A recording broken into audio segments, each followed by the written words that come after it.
Hey, what's going on, everybody? This is Loop Cubes, and we are here doing a deck profile for the October week. 1, 2, 3, 4.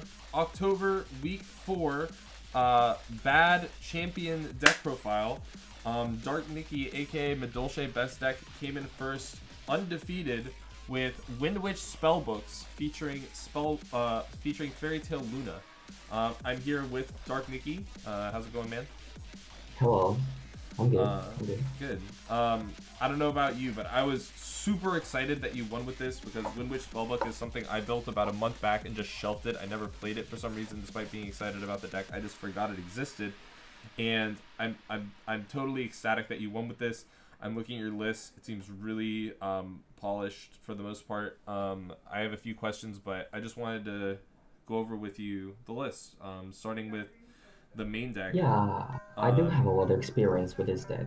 I played it for several years. So Windwitch Spellbook is something you've worked with before? Yeah, I also played in TCG format Oh, before. that's awesome.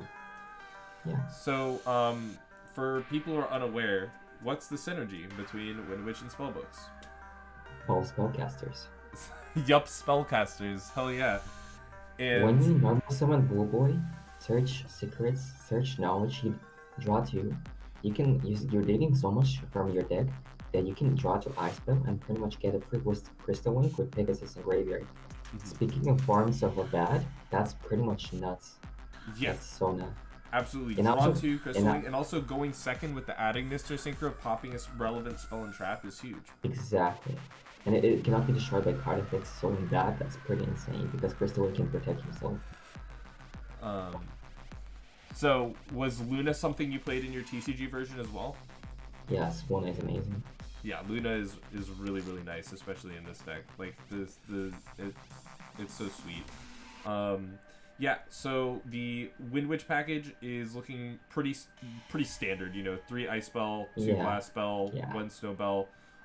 Was there a reason you didn't play a heavier Windwitch engine to maybe go for another Crystal Wing? No, since I'm also playing the Fairy Tale Luna package, so I don't want to break too much. I'm already running That's the fair. engines. Yeah, that makes a lot of sense. Um, so like this makes sense. It's in a deck like you're probably only gonna need the 1 Crystal Wing. You know, why stray from kind of a proven Windwitch ratio? That makes total sense. I am interested in your choices for the Spellbook package. I feel like everybody has a different ratio they like for the Spellbook engine. So I'm really curious what led you to the decision to play 3 Blue Boy, 2 Knowledge, 3 Secrets. Is there a reasoning behind that? So the thing is, usually people play spellbooks as an engine, but this deck tries to abuse the spellbook engine as a grind tool, not just an engine to start your place and get some pluses. This is actually your grind game. So as you can see, I'm playing the Grand Spellbook of Tower. This card is so good in control matchups, right? And this deck can, non-ironically, is actually a spellbook deck that is featuring just a spellcaster toolbox. So it's basically a spellbook deck that features multiple spellcaster toolboxes. And so running multiple spellbooks in this deck is so good. Like this is what I'm doing before, and like just the spellbook engine is so strong in general, and especially with uh, combining with multiple hand traps, generic good traps, cyclones, etc., and like good cards like Luna and Ice Spell. It makes the deck so perfect, and you don't want to play. You want to play as much as you can Spellbook engine. Like Spellbook Tower allows me to basically get a polygrade each draw phase, which pretty much destroys all my control matches. Mm-hmm.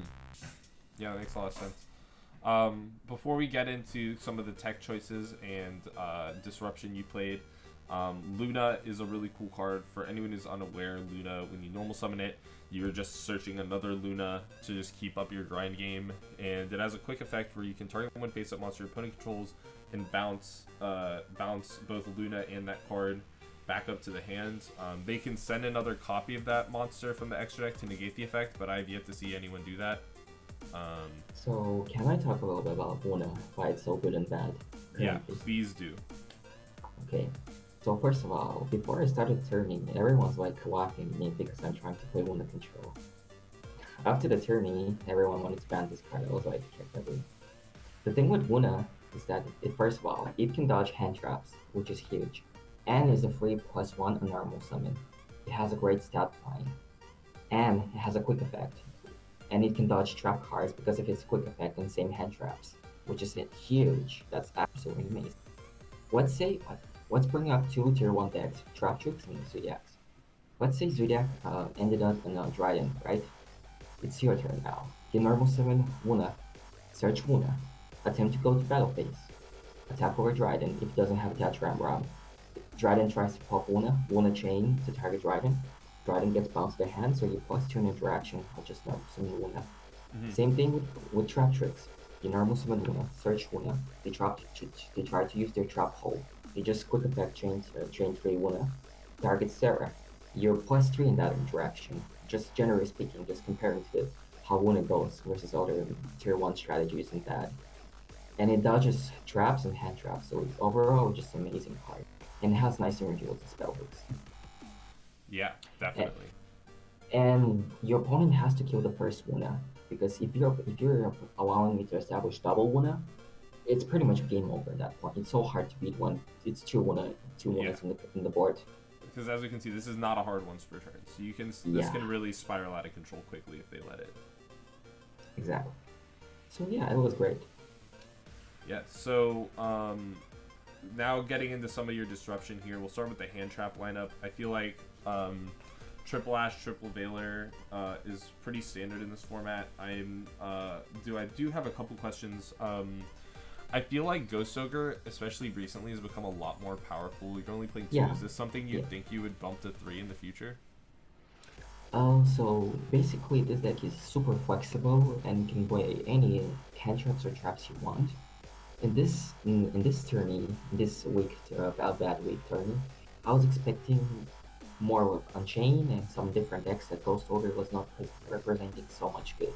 But still, the card is amazing. But I wanted to. The thing is, this deck so deeply draws that I'm usually seeing Ghost Ogre enough, right?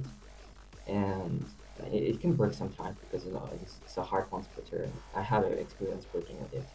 But if the format changes, like something like Unchained is less popular, like let's say Pacifist or like Pendulums are more popular, yes, I will play 3 Ghost Ogre in my deck.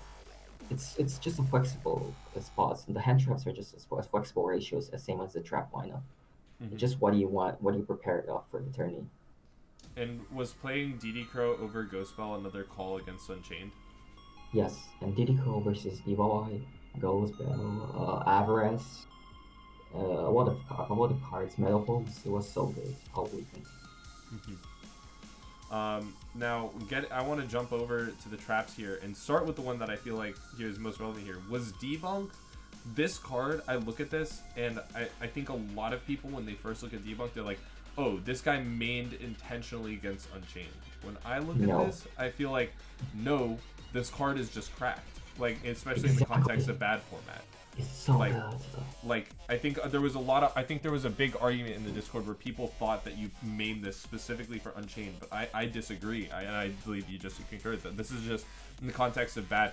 It negates hand traps and it's just like a better ghost spell. Like as far as something like activating in the grave, it doesn't have to just revive it. Like if something. My initial thought. So what I remember about Debunk. First of all, yes, it's amazing versus Unchained. It's kind of just balls versus Unchained. Except about it's so good versus different strategies like Tanny, or versus like Buffalo, some graveyard based decks, right? Yes, it can hit Hatchram, and also it hits monster effects from hand. That is what it makes card have crap. Don't only destroy, banish, negates from graveyard, but its hand. So let's say your opponent plays like Shinobu Birds, which ended up 3rd or 4th place. Or ritual deck, they activate incantation, you just train debunk. You get information that about their spell or ritual in hand. You negate the invocation, banish it. Your opponent, let's say you're playing a match. Your opponent reveals Ice Belt.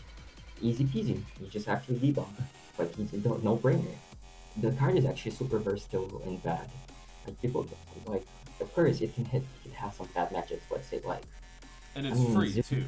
It's totally free. It's free, yeah. And Now, even I was somebody in chat, this is something I was actually going to bring up. When I first looked at this, somebody compared this, like, they thought, oh, why aren't they playing Gravedigger's Trap Hole? Because that does the same thing, but also burns for 2K. And I disagree with this. Whoa. Did this decision making process come up for you as well? No, the card is garbage. Why would I? This is a trapshot card. This is a counter trap, right? And it negates activation, so you can use it in damage step. It banishes. First of all, it deals with the card. It deals with the card. It banishes, right? And damage doesn't really matter in control deck. What you care about is just being a spell speed 3, being a banishing, and you can use it during yeah, it's just so much good. It's so much better. Like, I don't see why would you play or just 2k damage is not worth it, in my personal opinion. Yeah. Like, I would rather banish something than like just 2k play to my opponent. I don't want to dwell on debunk too long, though I do think that this is really cool. Also, like, if your opponents activate cards from monster effect from hand, like debunk banishes while the other judge's trap hole, it does not do anything. The card stays in hand. Yeah. So it's awesome. So the Crackdown, I feel like this just kind of makes sense. This is probably the staple of bad control decks because like it just hits so much relevant stuff, especially the normal summon, which is really relevant and bad. And you're also playing like your Boarbow and your Trident, so you can hit that Zodiac and like and stack and get your own Trident. Was there a reason you didn't play Vespinato? Vespinato, yeah. Yeah, there was a reason.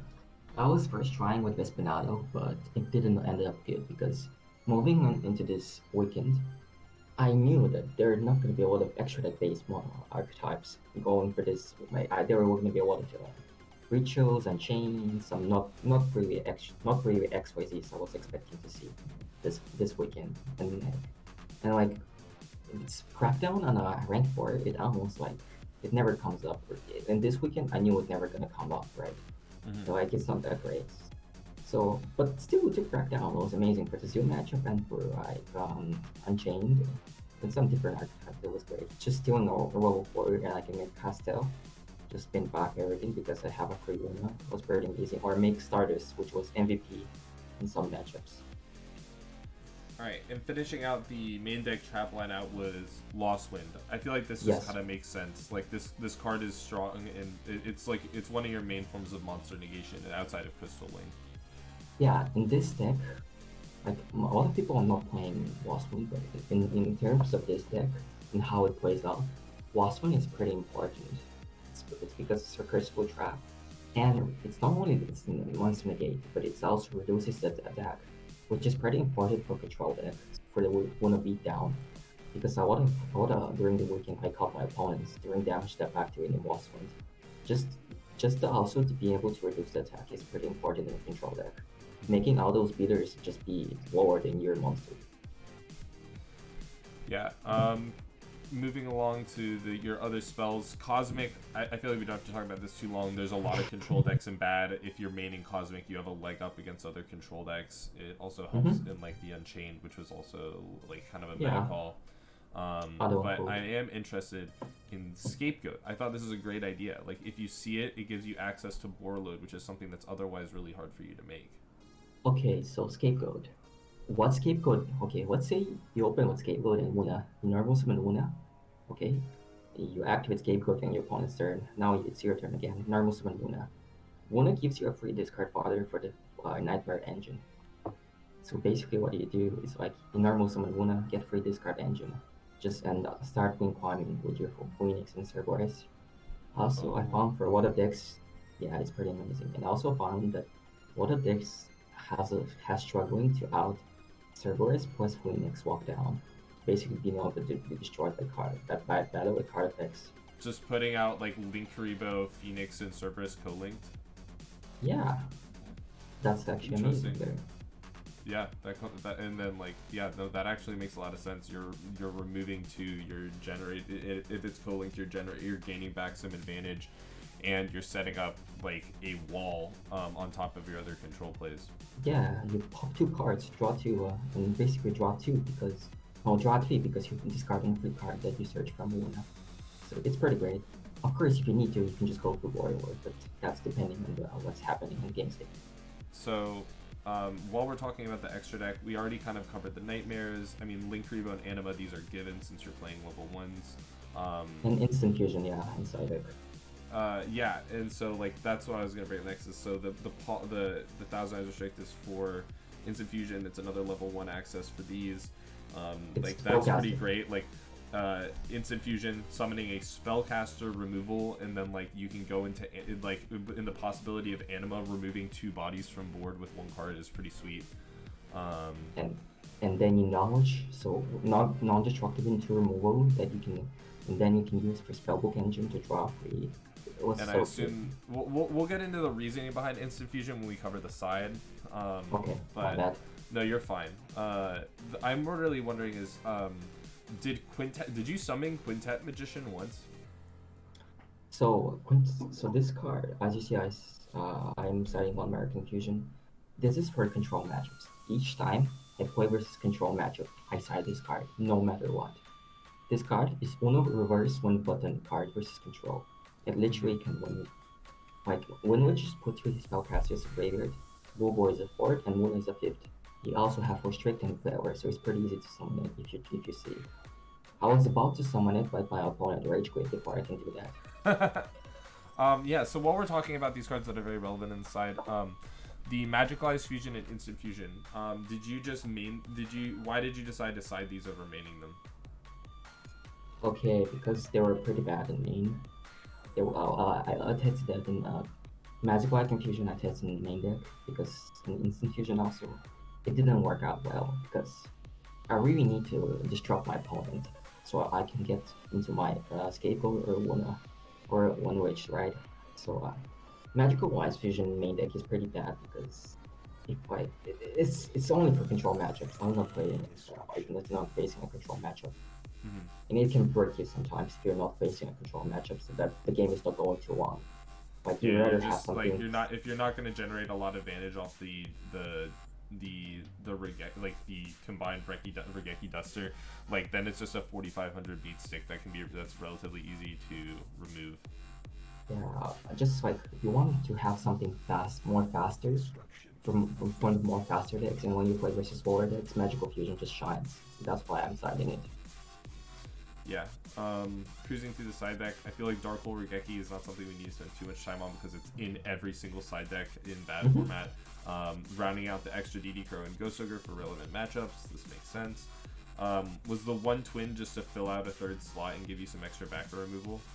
Yeah, it kind of actually won the game versus Evil Eye. That's sick. And so, Heavy Storm Duster, what was the reasoning behind playing this over more copies of Twin? Because I'm playing a solo deck. If I'm siding Heavy Duster only and only versus control deck, right? Maybe versus the deck, but that's not control deck. Discarding 1 card in the control mirror, it's pretty huge. Yeah. It's only good if you hard to Fairy Tail Luna, but that's already a lot. So yeah. So just setting this and your opponent having no knowledge that you have Heavy Duster instead, it's pretty amazing. So it kind of won me, like, as you see, when I don't have the best cards in main deck versus control, if I have like debunk is not good versus control. So I just swap this for Heavy Duster and I pretty much auto win every control matchup like this. The spellbook cards just give me like free draw to each turn, so I'm just seeing all my backer removal and pretty much I'll sustain my opponent. So we're pushing on a 20-minute deck profile, so I kind of want to wrap this up. But the Soul Drain, was this a meta call for Unchained, or do you just see this as a viable floodgate against a lot of decks in bad? It's meta call for Unchained, and yeah, it was pretty good during the weekend versus Stanny and Fluffles. Cool. The last thing I wanted to ask, is there anything that you plan on changing with this? As I say, this deck is pretty flexible. You can, the hand trap and trap ratios inside deck you can always change if you feel to. And depending on the meta, right? Whatever is good versus the meta, that's what you play. Just the Fairy Tail Luna and Spellbook package within which is stable in my personal opinion, it's capable. Traps and hand traps, you can change as much as you want. Yeah, it makes a lot of sense. Well, Dude, thank you so much, DarkNiki. Congratulations on winning. You did an amazing job. I'm super proud of you for taking this deck and cleaning up with it. I plan on playing this moving into the coming format. Thanks. And I had a lot of fun. yeah, it's great. And I'll definitely, if I have any cool, I plan on playing this and testing this. If I have any cool ideas, I'll let you know. Okay. All right. Thank you so much for coming on. Peace. Peace.